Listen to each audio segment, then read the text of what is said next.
મંગળવાર છે આપણે કેન્દ્રમાં મળીશું. હા હેલો હા વાત જ કરો ને અમેરિકાથી આવ્યો છે રાખો બહુ મગજ માર્યો તને કહી દઉં છું મારા પૈસા આપી દે. નહીં આપો થાય તે કરી લે. 2 વર્ષથી પૂછ પાડીને બેઠો છે આજે તો લઈને જ જમીશ. આ હાલતી નો થા આ કોઈના આપ્યા કે તારા દેવાના. હું મગજ મારી ના કરતો મારું મગજ બહુ ગરમ છે એકાદ ચોકી જાય નહીં મળે તો નહીં જ મળે. મને લાફો માર્યો ચાલ આ લાફાનો ન્યાય સરપંચ જ કરશે. હા ચાલે કઈ શું પેલા કાલિયા સરપંચ થી ચાલ સરપંચ સાહેબ આ પૈયા જે લાફો માર્યો તેનો તમે ન્યાય કરો. અલા પૈયા એને 10 રૂપિયા આપી દે કાલે એક લાખો ખાઈ લે. પૈસા સરપંચ ન્યાય છે પૈસા જ કઈ છે તો પૈસા નથી એ સુરા એને એક લાખો ઢોકી દેતો એટલે હિસાબ બરાબર.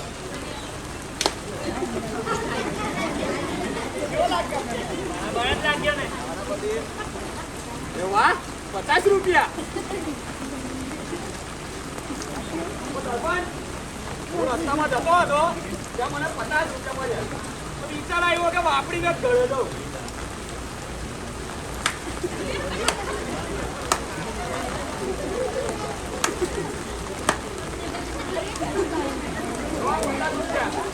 અમારી 30 રૂપિયા તમારી પાસે રાખજો 20 રૂપિયા સુરાને આપો બરાબર.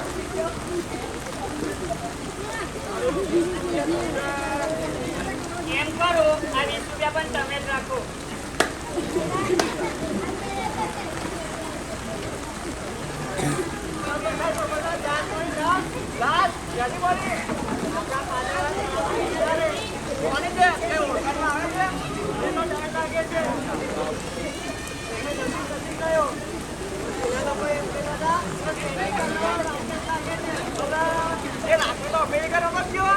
ગયો હતો પણ હમણાં 1 મહિના માટે આવ્યો હતો. ભાઈ જે હોય તે તારા ધ્યાન જાય અને જોઈએ. ચાલો ચાલો હા ચાલો ચાલો એટલે ઉભો રહો તમે જેન્ટી કાકાના જાણ કરો લાગે ને ભાઈ નીકળી ગયો ના હતો. એક કામ કરો એને ઉચકી અને ચોખ્ખી જગ્યામાં લઈ આવો. એટલે આ જેન્ટી કાકાનો રાખો જ છે ને તો ઉચકી એના ઘરે લઈ જઈએ.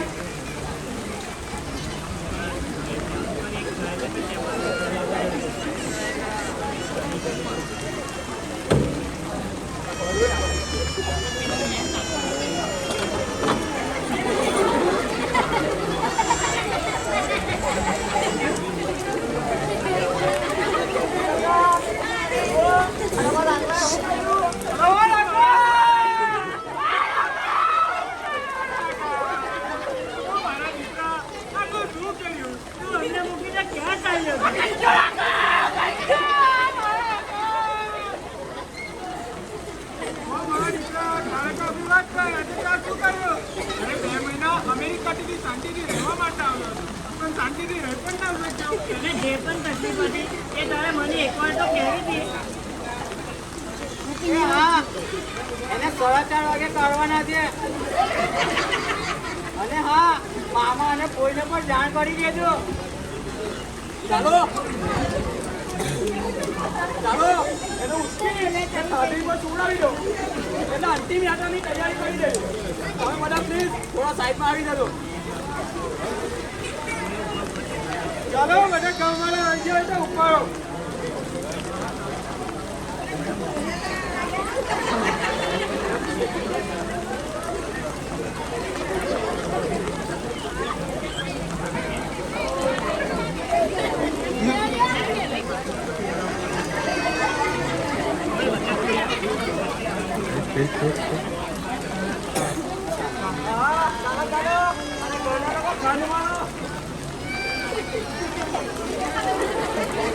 રામ બોલો ભાઈ રામ બોલો ભાઈ રામ બોલો ભાઈ રામ બોલો ભાઈ રામ.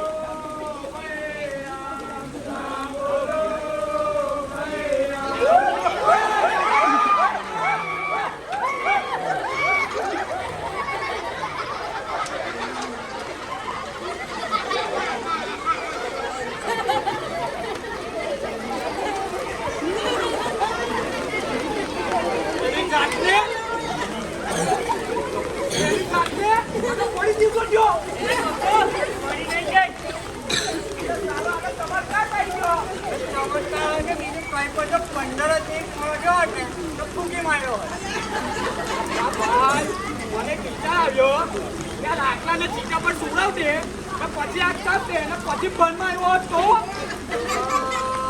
એને અફીસ તમારી લીધી એમ કહેવાનું. કેવું સરપંચ?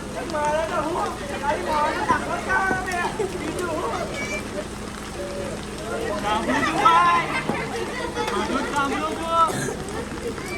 ના ભાઈ આ જેલમાં જીવતો થયો છે કે પછી ફૂટ બની આવ્યો છે. દીકરા તું જીવતો છે ને તને સાચો છે મને કેટલો આનંદ થયો તને ખબર છે? ભગવાનનો લાગલા તું બચા કે પાછો આવ્યો પાછો આવ્યો કરો તો એટલે એકચ્યુઅલી હું ગયો જ નથી. તું ગયો નથી? તને મારા કોનાના હાથે તારી બોડીને તારી લાશને મારા ખભા પર બેસાડીને તારા ઘર સુધી લાવ્યો છું. ગયો નથી ને શું વાત કરે છે? જો 15 જ મિનિટ મોડો થયો હોત ને તો લોટામાં આવી ગયો. ના ભાઈ તમે મારી વાત સાંભળો. એકચ્યુઅલી હું આ જીવનથી થાકી ગયો, કંટાળી ગયો હતો. એટલે સાચું કહું ને તો હું હારી ગયો ને એટલા માટે જ મેં આ તળાવમાં કૂદકો માર્યો હતો. અરે ત્યાં પગલું ભર્યું એના પહેલા અમારો સેન્ટર વિચાર ના આવ્યો કે અમારું શું થશે. ત્યાં તને ભણાવીને આટલી મોટી કોલેજમાં એડમિશન અલાવ્યું તે અમેરિકા મોકલી લો. એનો શું ફાયદો? અરે તારા ખર્ચમાં શું કમી રહી ગયો? તું આમ હારી ગયો હતો. એ ડેડી કદાચ આ વાત સમજવા માટે મને યમરાજે આ દુનિયામાં પાછો મોકલ્યો. યમરાજે? અરે હા, જ્યારે યમરાજ મને લઈ જતા હતા ને ત્યારે યમરાજે મને કહ્યું કે તારો સમય તો હજુ બાકી હતો. આમ અચાનક ગેમ છોડીને ભાગવાનું કેમ થયું?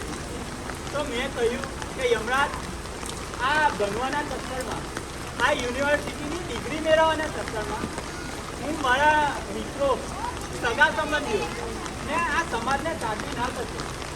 આ પૈસા કમાવાના ચક્કરમાં હું જીવનમાં બધું જ ગુમાવી દે. હું કંટાળી ગયો હતો અને મેં આ પગલું ભર્યું. યમરાજ જોડે તારી વાત છે પછી શું કીધું? હા, યમરાજે મને કહ્યું કે તારો સમય હજુ બાકી હતો. આમ તને એમ પણ ત્યાં જગ્યા તો નહીં જ મળે, તારે ત્યાં ભટકવું જ પડશે. તો પછી ને એમાંય જો તને તારે આ નિર્ણયમાં પસ્તાવો થતો હોય તો એક તક મારી જવાબદારી પર આપું. એમ પણ તારું શરીર તો સહી સલામત છે તો આ વાત શક્ય છે. મારો બેટો યમરાજ મોન્સૂન ધમાકા ઓફરમાં જબરી ઓફર આપી. હા ના ભાઈ, અને તમે ઓફર સમજો કે પછી એક તક સમજો જે મને મળી છે ને આમાં મારે આ જીવનને સમજવું છે અને ભગવાનને ગમતું કરવું છે.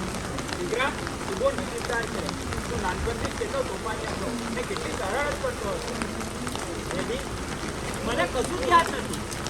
મારું બાળપણ આ મારી જુવાની ક્યાં ચાલી ગઈ એને ખબર જ ના પડી. પ્લીઝ તમે મને મારા વીતેલા જીવન વિશે કંઈક કહો. શું તને કશું જ યાદ નથી? તારી સ્કૂલ, તારા મિત્રો, અરે તું કેટલું તોફાન કરતો હતો, તારી કેટલી ફરિયાદો છે, તને કશું જ યાદ નથી? ના, મને કયા જ યાદ નથી. પ્લીઝ તમે મને કહો. બેટા સાંભળ, તું નાનો હતો ને રાકેશનું બાળપણનું દ્રશ્ય. રાકેશ બેટા, ઓ રાકેશ બેટા, ચાલો સ્કૂલે જવાનું છે. પપ્પા આ ગધેરાના બચ્ચાને શું કહેવાય? બેટા એને કોલકું કહેવાય. તારે એનું નામ શું હતું? એટલે કે એ તો પછી તમે મને કોલકું કહીને બોલાવો ને. આ ગધેડો શું કામ કહો છો? મારો બેટો મને ગધેડો કહે છે.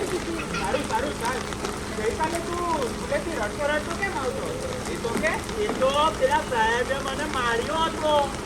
ચોક્કસ તોફાન કર્યું હશે. જે હું કાંઈ તોફાન નતો કરતો તો ટીચર આમ નામ ના મારે. પણ મને માર્યો એનું શું? તે ચોક્કસ તોફાન કર્યું જ હશે. હું કાંઈ તોફાન નતો કરતો. હું તો સ્કૂલમાં બસ શાંતિથી સૂતો હતો. શાંતિથી સૂતો હતો તો મારે જ પડે ને. ઉતારી આરતી ઉતારે.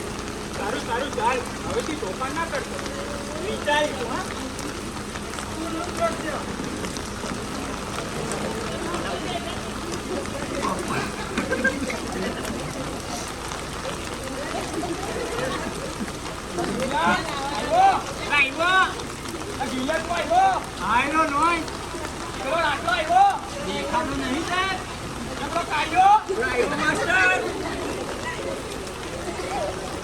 છોકરાઓ, આજે આપણે ઇતિહાસ ભણીશું.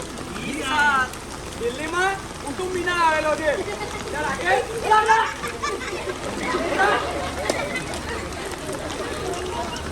ઉભા રહે છે અહીંયા. સાહેબજી, મેં હમણાં શું ભણાવ્યું? સાહેબ, તમે કહેતા હતા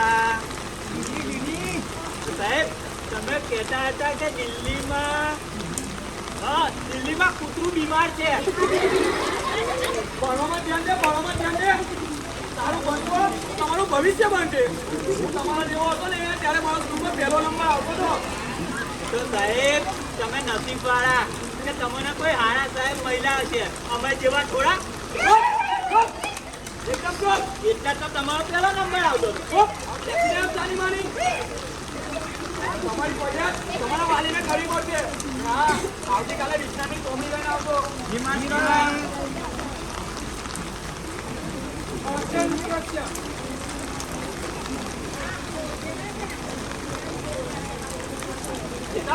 तुम्हारी तबीयत कैसी है? पहले से और ज्यादा खराब है. दवाई खाली थी? नहीं, दवाई खाली नहीं थी, वो तो बड़ी हुई थी. दवाई ले ली थी? आपने ही तो दी थी बाबा, तो मैंने ले ली थी. अरे भाई, दवाई पी ली थी? बाबा, दवाई पीली नहीं थी, वो तो लाल थी. अरे भाई, मेरा मतलब है दवा को पी लिया था. ये पी लिया तो मुझे था, वो दवाई को नहीं. अरे भाई, मेरा मतलब है दवा को मुंह में रख लिया था. ये कैसी बात कर रहे हो? आपने तो बोला था कि दवाई को वो फ्रिज में रखना है, तो फिर मुंह में क्यों रखूं? भाई, मुझे चक्कर आ रहा है. उठो उठो, एक बात तो बताते जाओ, ये दवाई का मुझे करना क्या है?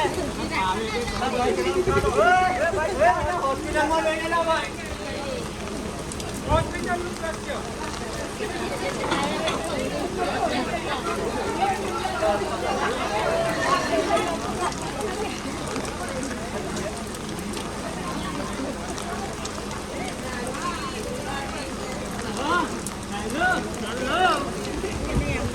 क्या हुआ है आपको?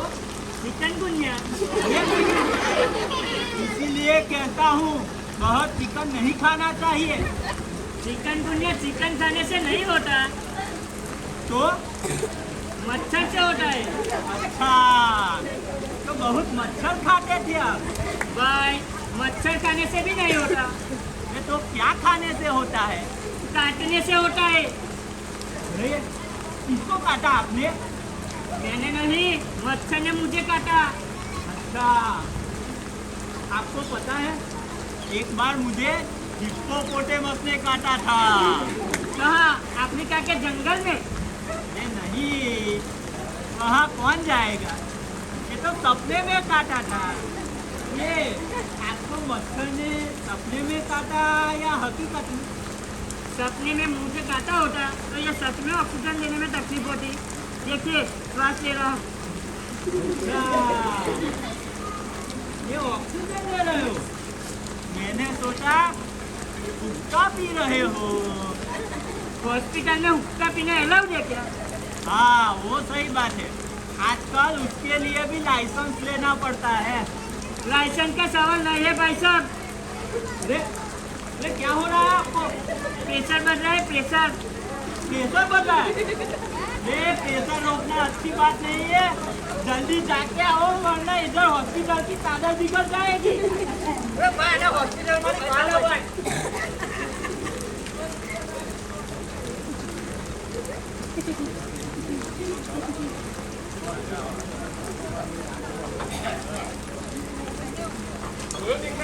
તને હોસ્પિટલમાં પણ કાઢી મૂક્યો હતો. આટલો તોફાની હતો તું. અરે કાકા, તોફાની છોકરાઓ જ જીવનમાં કઈ નવું કરે છે. આપણા ગામમાંથી આ રાકેશ એક એવો છોકરો છે જે અમેરિકાની આઈટી ફિલ્ડમાં આટલી ઊંચી પોસ્ટ પર પહોંચ્યો છે. ભલે અમેરિકાની આઈટી ફિલ્ડમાં અભ્યાસ કરી આટલે ઊંચે પહોંચ્યો હોય, પણ શું? પણ હું એમ કહેવા માંગુ છું, મારે થોડો તો વિચાર કરવો જોઈએ ને. આમ આટલું બધું ઉપર જવાય, માંડ નીચે આવ્યો છે. છોડને ગીરી, જે થવાનું હતું એ થઈ ગયું. મને તો એ વિચાર આવે છે કે આ બધા ચક્કરમાં મૂળ વાંક કોનો છે? આપ કરજો, અમે તમારી ચર્ચામાં ડિસ્ટર્બ તો નથી કરતા ને? મહેશભાઈ આવો આવો. બેટા, આ લોકો એટલે કે મહેશભાઈ, કેતનભાઈ અને મુકેશભાઈ આપણા ગામમાં નિયમિત સ્વાધ્યાયની ભાવફેરી કરવા માટે આવે છે. બધાને જય યોગેશ્વર. આ જન્માષ્ટમી નિમિત્તે અમે લોકો આપ લોકોને ભરવા માટે આવ્યા છીએ. ત્યારે હવે તમારી ચર્ચા સાંભળતા હતા એટલે કાકા, અમને એમ થયું કે અમે પણ તમારી ચર્ચા સાંભળીશું તો અમને પણ કંઈક જાણવાનું મળશે, કંઈક શીખવાનું મળશે. તો શું અમે તમારી ચર્ચામાં ભાગ લઈ શકીએ? હા, કેમ નહીં? અમારી ચર્ચા ક્યાં કા દેશ કે સમાજની છે? અમે તો ફક્ત વ્યક્તિ અને આજના શિક્ષણ વ્યવસ્થાની વાત કરતા હતા. અરે ભાઈ, કોઈ પણ રાષ્ટ્ર કે કોઈ પણ સમાજ એના પાયામાં મૂળ વ્યક્તિ એ વ્યક્તિના ઘડતરમાં શિક્ષણ પદ્ધતિ જવાબદાર છે. અમે પૂછતા હતા ને કે રાકેશભાઈની આ હાલતની પાસે મૂળ વાત કોનો હતો, તો ક્યાંક ને ક્યાંક એવું કહી શકાય કે આપણી આ એજ્યુકેશન સિસ્ટમ પણ આમાં જવાબદાર હોઈ શકે. એજ્યુકેશન સિસ્ટમ તમે હજુ ગામમાં છો, હાલમાં જે શાળાઓમાં, કોલેજોમાં અને યુનિવર્સિટીઓમાં ભણાવવામાં આવે છે એ એજ્યુકેશન સિસ્ટમ આપણી છે ક્યાં? હવે તો બ્રિટિશરોની ત્યાં છે. અરે, આ એજ્યુકેશન મેળવવા માટે લોકો કેટલા રૂપિયા ખર્ચે છે? પૈસા ખર્ચે છે એટલું નહીં, લોકો બાદાની જમીન વેચીને દેવું કરી એ વિદેશોમાં ભણવા જાય છે. અલ્યા ભાઈ, એમાં એક સેમ્પલ આપણી સામે જ તો ઉભેલું છે, એ આપણો રાખો. એ મારું પણ જીવનનું એક સ્વપ્ન હતું કે હું એક મોટી કંપનીનો માલિક બનું ને હજારો લોકોને રોજગાર આપી શકું. અરે, આ બ્રિટિશરોએ એવી શિક્ષણ પદ્ધતિ ડેવલપ કરેલી હતી કે જ્યાં કારકુન જ તૈયાર થાય, એટલે કે જોબ કરવાવાળા જ તૈયાર થાય, જોબ આપવાવાળા નહીં. કંપનીના મજૂરો તૈયાર થાય છે. કંપનીમાં ઊંચા હોદ્દા પર બેઠેલા વ્યક્તિને પ્રશ્ન પૂછવામાં આવે છે કે પોતાનું મગજ ચલાવીને નિર્ણય લેવાનો અધિકાર જ ના હોય તો એને ગુલામ રહે તો શું કહીશું? ભાઈઓ, હું તમને નથી ઓળખતો, પણ તમારી આ વાતો મને મારી આ મીઠી લાગે છે. કદાચ એ જ કારણ હશે કે મારા આ નાસીપાસ થઈ ગયેલા મનને, મારા આ થાકી ગયેલા પગને આ તળાવમાં કૂદકો મારવાનો આદેશ આપ્યો હતો. દીકરા, તું બહુ નસીબદાર છે. તને ખબર? દીકરા, તું બહુ નસીબદાર છે. તને આ જીવન સવારવાની ફરી એક તક મળી છે. સમજો, મને આ બીજું જીવન મળ્યું છે તો હું એને કઈ રીતે સજાવી શકું?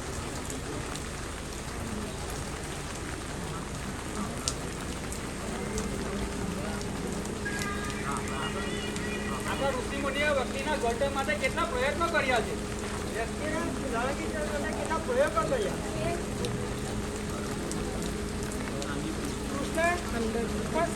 તમે જુઓ, કૃષ્ણ કેટલા નટખટ અને તોફાની હતા, છતાં પણ એ જ્ઞાનના મહાન તત્વજ્ઞાની થયા. એ ક્યાં ભણવા માટે ગયા હતા? અરે, કૃષ્ણએ પણ સાંદીપની ઋષિના તપોવનમાંથી જ અભ્યાસ મેળવ્યો હતો ને. પણ તમે એનું જીવન જુઓ, ના તો એ નોકર બન્યા, નહીં તો રાજા, પણ એ તો એક કિંગ મેકર બન્યા. વૈદિક પદ્ધતિનું શિક્ષણ અને તપોવનનું ઘડતર વ્યક્તિને ખરેખર રાજા બનાવે છે. અને રાજા બનાવવાની વિદ્યા કૃષ્ણએ ગીતામાં રાજવિદ્યા રાજદ્રોહી યોગમાં કીધી જ છે ને. એ શું વાત કરો છો? આ બધી વાતો તો આજ દિન સુધી કોઈ પુસ્તકમાં કે કોઈ અભ્યાસક્રમમાં અમને જોવા જ નથી મળી, તો પછી શીખવાની તો વાત જ ક્યાં? પાંડુરંગ શાસ્ત્રી આઠવલે એટલે પૂજ્ય દાદાજીએ શિક્ષણ ક્ષેત્રે કરેલા વિવિધ પ્રયોગો જેવા કે DBT, divine brain trust, Bharat સંસ્કાર કેન્દ્ર અને યુવા કેન્દ્રના માધ્યમથી ઇન્ડિયન ફિલોસોફીની સમજણ આપવામાં આવે જ છે ને. આ વાતે શું લેવા દેવા? આપણા એજ્યુકેશન સિસ્ટમમાં આ વાત શીખવવામાં નથી આવતી. પેલા પૂજ્ય દાદાજી તત્વજ્ઞાન વિદ્યાપીઠ, ભાવનિર્જન, જ્ઞાન સહિત અનેક સંસ્થાઓમાં તપોવન પદ્ધતિનું શિક્ષણ આપવામાં આવે છે. જેમાં 2 વર્ષથી લઈને 7 વર્ષ સુધીના અભ્યાસક્રમમાં વિનામૂલ્યે વિદ્યા આપવાનો ભગવત કાર્ય કરતા રહ્યા છે. આ ભારત દેશના ઇતિહાસમાં આપણે જોઈશું તો તક્ષશિલા અને નાલંદાજી એ મહાન વિદ્યાલય હતી, જેમાં દેશના જ નહીં પણ વિદેશના પણ વિદ્યાર્થીઓ ભણવા માટે આવતા હતા. અને જેમાં જીવનને સમૃદ્ધ બનાવવાની વિદ્યા ન્યાયશાસ્ત્ર, દર્શનશાસ્ત્ર, વ્યાકરણશાસ્ત્ર જેવા મહાન ગ્રંથો શીખવવામાં આવતા હતા. એ દાદાજીની તપોવન શિક્ષણ પદ્ધતિમાં આજ બધા ગ્રંથો, ઇન્ડિયન ફિલોસોફી, રામાયણ, મહાભારત અને શ્રીમદ ભગવદ્ ગીતા પણ બનાવવામાં આવે છે ને. જો મારા જેવાએ આ તત્વજ્ઞાન મેળવવું હોય તો એમાં પ્રવેશ મળે ખરો? હા ચોક્કસ. દાદાજી કયા દાતા રહેલા સ્વાધ્યાય કેન્દ્ર, જેવા કે યુવા કેન્દ્ર, શિક્ષિકા કેન્દ્ર અને દાદાજી પ્રત્યક્ષ આવેલા પ્રવર્તન કેન્દ્ર, જેમાં આપણે હાજરી આપીએ એટલે આપણું એડમિશન પાકું. અમે પણ દાદાજી ગામડે ગામડે કરીએ અને ઘરે ઘરે ચાલતી એક શાળાના વિદ્યાર્થીઓ છીએ. રાકેશભાઈ, જીવનનો પાઠ બનવા માટે અને આ જીવન ભગવાનને ગમતું કરવા માટે શું તમે મારા વર્ગના મિત્ર બનશો? હા, કેમ નહીં? આ તો હું છોડી જવા દઉં ને. હું તો અહીં બેઠેલા મારા તમામ ભાઈઓ તથા બહેનોને એક વાત કહેવા માંગુ છું કે મને આ જીવનને સમજવાની, સજાવવાની અને પ્રભુને ગમતું કરવાની આ બીજી તક મળી છે. પણ હું યમરાજને જેટલો નજીકથી જોઈને આવ્યો છું ને, એના પરથી એક વાત તો ચોક્કસ કહીશ કે આવી તક તમને બધાને ફરી નથી મળવાની. માટે જે જીવન મળ્યું છે એનો સદુપયોગ કરી લો, કારણ આ જીવન નહીં મળે ફરી ફરી. સરપંચ સાહેબ બોલ બોલ. સરપંચ સાહેબ અમારો ન્યાય કરો. જો ભાઈ, પૈસા વગરની વાત હોય તો વાત બંને જણા વાત કરજો. સરપંચ સાહેબ, આને મને 2 લાફા માર્યા અને મને 4 લાફા માર્યા. મેં એને 4 માર્યા, તો ઉપરના 2 લાફાનો ન્યાય કરવાનો છે. તો તમે શું ન્યાય કરશો? તો ભાઈ તમારે લાફા કરવા નવરો નથી.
વિદ્યાર્થી સર્જન કરતું તપોવન.